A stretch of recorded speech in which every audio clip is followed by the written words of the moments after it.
A big mistake that I see is people want to, go scorched earth. I'm going to cut everything. I'm just going to sit at home and, stare at the wall.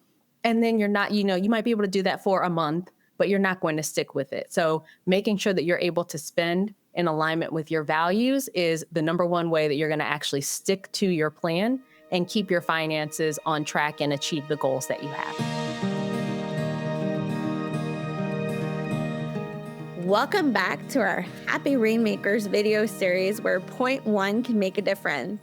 I'm joined today by Rho Thomas, who is a coach in personal finances for lawyers. Thank you so much for joining us, Rho. Yes, thank you for having me. Now, if you saw our last video, we were talking about how to get control of what you have been spending. Take a look at that, because the next step in the process is to decide what you really care about and what your values are and how to align your spending with that. How did they get started with that, Rho? I have my clients make a list of, say, top 3 things that you value, things that are important to you.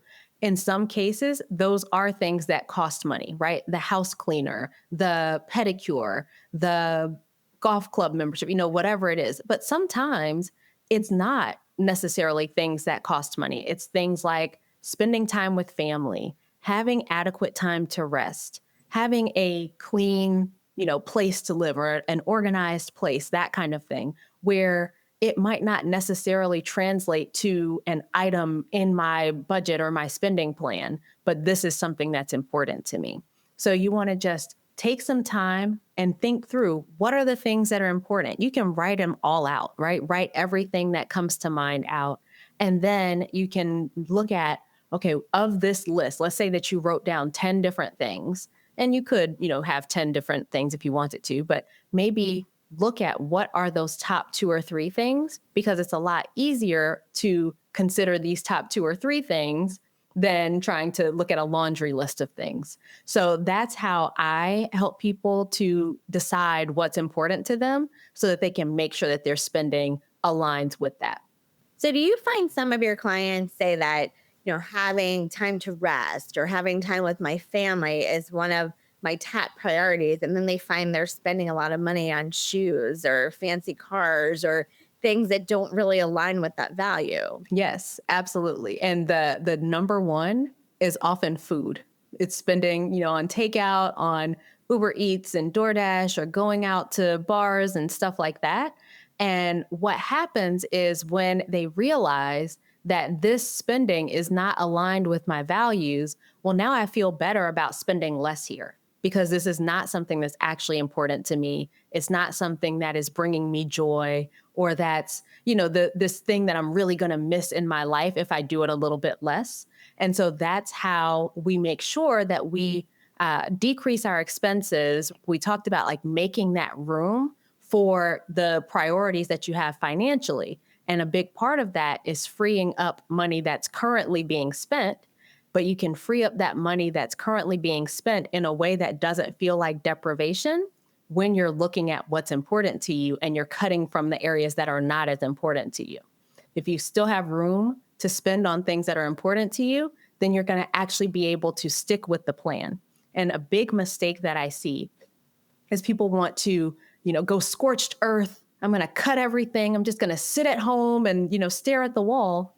And then you're not, you might be able to do that for a month, but you're not going to stick with it. So making sure that you're able to spend in alignment with your values is the number one way that you're going to actually stick to your plan and keep your finances on track and achieve the goals that you have.